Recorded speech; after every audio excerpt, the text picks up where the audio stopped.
這場美伊戰事在簽署了 MOU 之後呢，川普就高喊了讓石油流動起來吧。所以呢，接下來看到了伊朗成為了石油的大賣家。伊朗出口总共是呢，最新消息，短短幾天之內，2000萬桶的原油现在全面的在全球世界各地大出貨，重返年賺可以近2兆元的這個石油帝國。那麼另外一方面，伊朗呢，它出口的石油流向亞洲國家，現在說也轉向人民幣結賬，是不是石油美元50年霸權會崩落，進入倒數呢？歡迎觀眾朋友在留言區跟我們做留言。你如果認為說石油美元會逐漸的轉向崩落，那麼留言寫1；如果您認為還早，可以留言寫2，來跟我們一起做更多的互動。我們先來看到這個美伊的臨時和平談判，在19日簽署之後，川普第一時間他最重視的就是石油的問題了，因為美國自己內部的通膨太過於高漲，他早就希望可以降低油價了。所以呢，在這一份的協議上面，除了川普承諾說現在所有的戰線上面都會暫時停止，當中包括了在黎巴嫩的戰事之外，他最重視的事情就是趕快把讓石油流動起來，這個是川普最在意的，立刻喊出來。但是川普呢也对这個伊朗做了一下威脅，他說呢，如果最終你伊朗還是沒有辦法跟我們美國達成一個正式的簽署的話，我們美國還是會掌握荷姆茲海峽的，並且呢，從中東地區跟伊朗這邊抽取20%的石油利益，他還是不忘稍微喊話一下。好，在這個川普說讓石油流動起來之後，解封對於荷姆茲的管制之後，立刻看到了這個伊朗方面宣揚啊，美國你這一次真的是慘敗了。這個是來自於伊朗的官方最新的還有媒體大肆的一個宣揚。所以我們來看到美軍一解封，伊朗的石油立刻開始做大出貨的動作。來看到這個出貨到底有多少呢？3天之內狂運了2000萬桶石油到世界各地。再來就是伊朗的哈格島石油這邊終於正式的重啟了。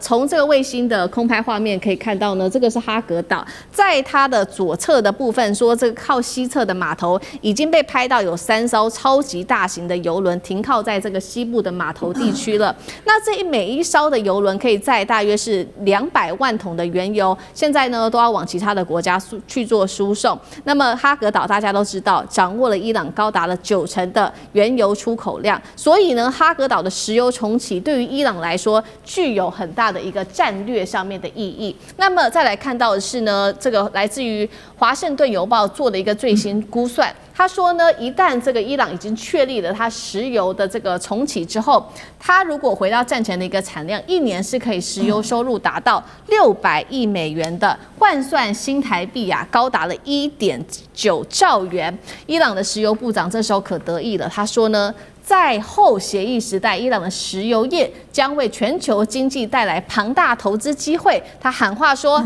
石油業在伊朗方面，我們已經完全準備好了。那另外一方面，其實這次 MOU 簽署也被視為說對伊朗非常的有利。除了石油現在正在大出口之外，另外一方面呢，也被美國承諾說呢，會解凍60億美元對於伊朗的制裁，從卡達這邊的制裁開始會還給伊朗。再來就是3000億美元會提供給伊朗的重建資金哦，等等，現在看起來都對伊朗非常的有利。好，我們先來聊一下石油。伊朗在3天之內瘋狂運送了2000萬桶的原油。再來，剛剛特別提到的哈格島這個石油島，現在確立重啟，代表美國圍堵伊朗差不多數十年的一個制裁體系正在親手被自己拆掉嗎？伊朗會不會從被制裁國轉為全球能源市場最搶手的大賣家？委員怎麼看？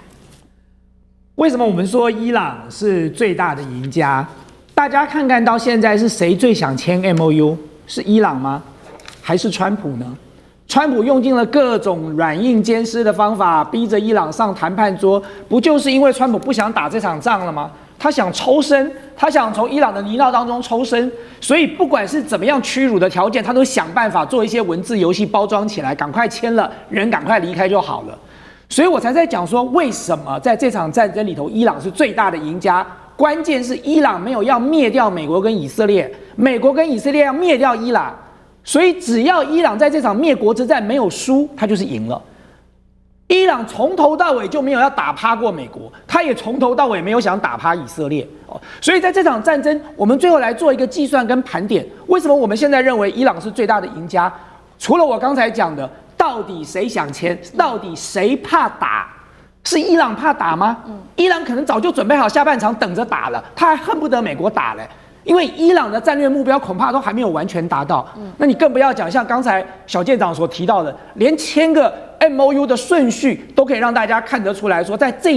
一場的這個談判協議過程當中，是誰拜托了誰，是誰求了誰。那麼更重要的一點是，簽完了這場 MOU 之後，我們來盤點一下，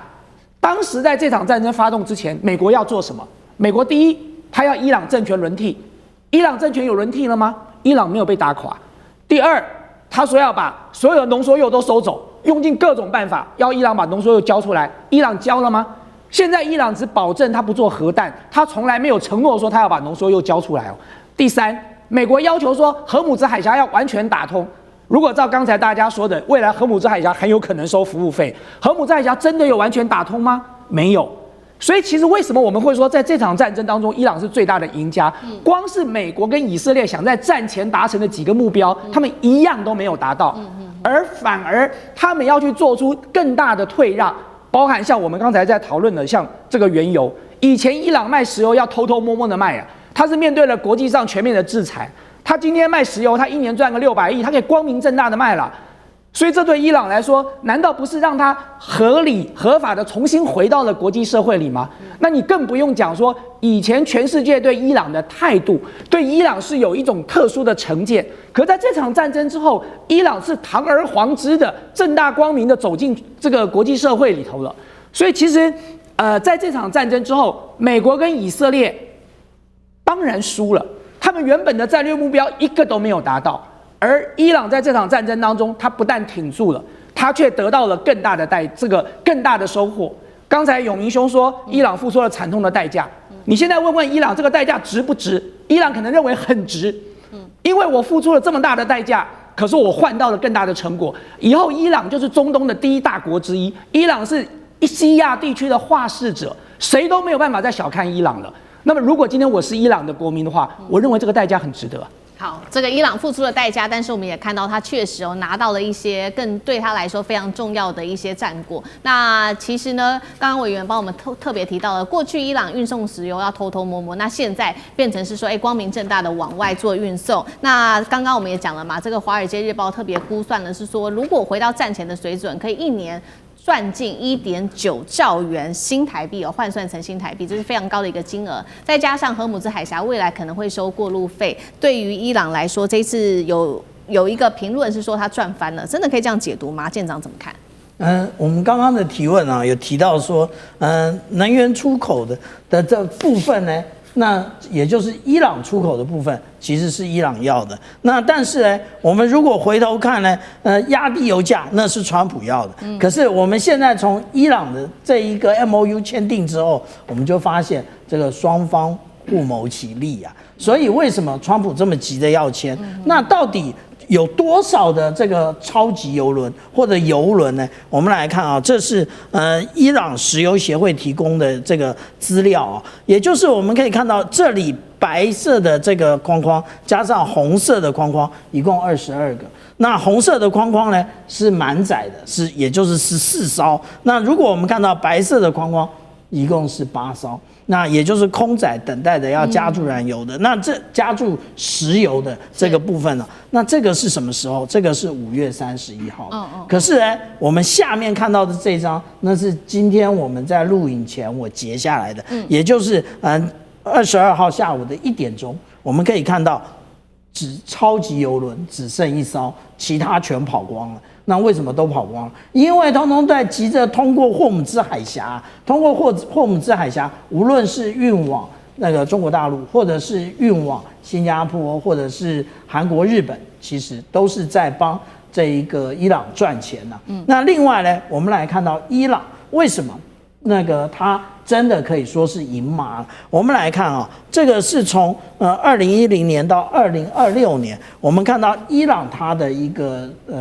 經常賬上面啊，我們可以看到這個藍色的部分代表它是從石油上面賺來的錢，那這上面有紫色的一點點的是天然氣的部分，那下面的這個部分呢，也就是它從國外進口的這些各項物資，那我們就可以看從這條黑線上面，我們就可以看到它大部分 GDP 來講都是正面的。那這個就是我們講到的，它這一個經濟結構是靠石油來解決一切的問題。可是呢，我們來看到說，在今年的5月的時候，它出口只剩下201萬噸。那意思是什麼？也就是我們看到戰前的時候，它都達到了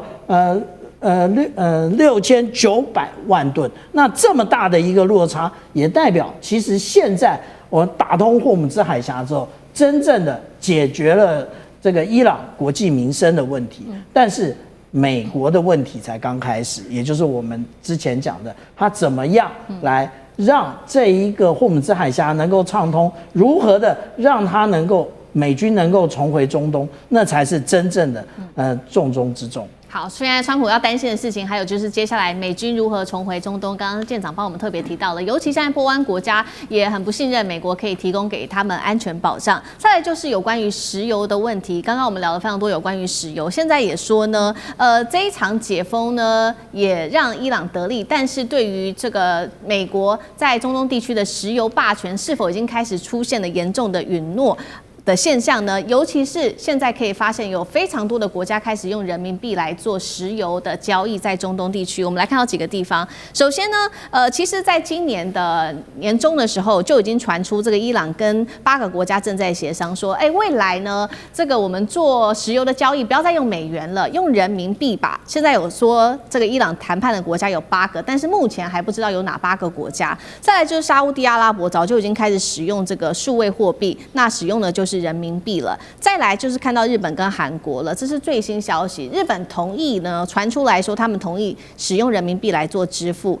石油的支付。再來就是韓國了，他們也說呢，已經向美方確認，未來他們進口俄羅斯的石油都會改採用人民幣，或者是用盧布，這些幣值都可以來做計算。再來就是可以看到，美國從它的頁岩油革命之後，實現了能源獨立自主之後，中東就有85%的原油出口其實是流向亞洲的，特別是沙烏地阿拉伯後來呢，對於中國的出口更是美國的3倍，石油重心被視為說早就已經從這個美國流向這個東方，我想已經徹底的向東移了。再來，我們就是來看到一些評論了，這個是來自於作者富爸爸，他這樣警告，他說伊朗呢開始接受了人民幣的交易之後，石油的交易之後，對於美元體系帶來重大的衝擊，甚至可能動搖美國數十年建立的美元霸權。其實不只是富爸爸這樣講，另外一個是這個德意志銀行也說呢，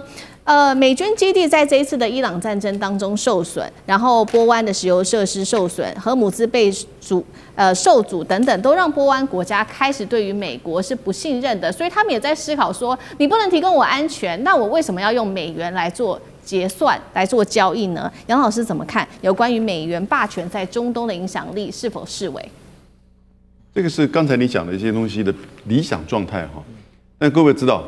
美元霸權、石油美元以及支付體系用美元還是用人民幣，這是3個層次不同的問題。它有關聯性。然後也會有影響到最終美元霸權或者是石油美元的比例跟地位。但是呢，目前看起來，我覺得這一場伊朗的戰爭影響到的不只是地緣政治、軍事，也當然影響到經濟、金融，甚至對美元的信心，以及是否會還是這麼多量的使用美元在做10元的交易，甚至全球的支付系統的美元交易，會有影響。那這個影響會看接下來的這整個談判的過程。不過先要講，大家現在改採用人民幣，那是考慮到接下來會跟伊朗做石油交易的話，那當然伊朗不會去接受美元嘛，所以呢，你就要用人民幣。那因為人民幣有一個 CEIPS 哈，它其實有個系統已經很完整的。那過去這個中國大陸跟中東地區這個做石油跟天然氣的交易，也都是用人民幣或者是數位人民幣做交易。因此，這樣子的一個跟伊朗買油，包含日本、韓國，跟伊朗、跟俄羅斯買油，它會可能會用人民幣，但它大宗的其實還是跟其他的海灣國家，那個還是用美元。然後呢，送到了東南亞，那這個東南亞的國家呢，其實大部分可能還是用美元體系。是那除非你跟伊朗買，所以現在就是說，你伊朗開始出來的油能夠出來多少，我們不知道哦，因為這取決於這個談判，說不定美國還是施加壓力，然後呢，使得制裁，然後呢，常備管轄，使得別的國家的油，別的國家不敢買太多伊朗的油，因為你要知道，油不是我今天給你買，明天就到，它是個長期的約。那這種長期的約，如果又受到地緣政治，美伊又打起仗來，那不斷掉了。那我臨時哪裡去找這個國際的現貨？有，但一定價格比較高，所以這要很長一段時間了。我覺得這個我講很長一段時間，要半年到1年左右，才知道這個整個情勢。那石油美元，其實第一個，美國本來現在已經是第1大石油出口國，它當然用美元結算。那第二個呢？其實全球的石油的需求啊，相較於以前其實是在減少中。為什麼油價會往下跌？因為供需的問題。因為大家都改用清潔能源或者是這個其他的方式，所以石油的供需會影響到石油美元，沒有像以前這麼的影響關鍵。再加上美國，它現在比如說舉例而言，前一陣子那個 SpaceX 的 IPO， 接下來還有 OpenAI、Anthropic。也就是 AI 的這種硬體到軟體的這些交易，那當然用美元呢，在美國的這個商業體系當中，所以如果你現在說石油美元以前是撐着美元霸權的一個主要的支柱，沒錯，但今天呢已經不如以往，而且呢有別的取代的方式，所以呢現在伊朗成為國際油價上一個公開的玩家了。那等到半年1年確認之後，大家跟他購買。那當然就會用人民幣體系，說明伊朗也會出來另外他自己喜歡的一套貨幣體系，也不一定。所以我覺得其實這裡面還有很多要觀察的地方，但是呢的確影響到美國的軍事地位霸權。那當然一切美元的霸權取決於就是對美國這個國家的這種信任以及它的幣值、它的經濟的信任。那看起來整體的削弱情況之下，那當然就會影響到它的美元霸權、石油美元以及美元的支付體系了。好，謝謝楊老師。那我們休息一下，馬上回來。地緣政治、美中之爭、戰略價值、強權崛起、小國生存，現在與未來洞悉事件走向，掌握世界脈動，全球觀點盡在環球大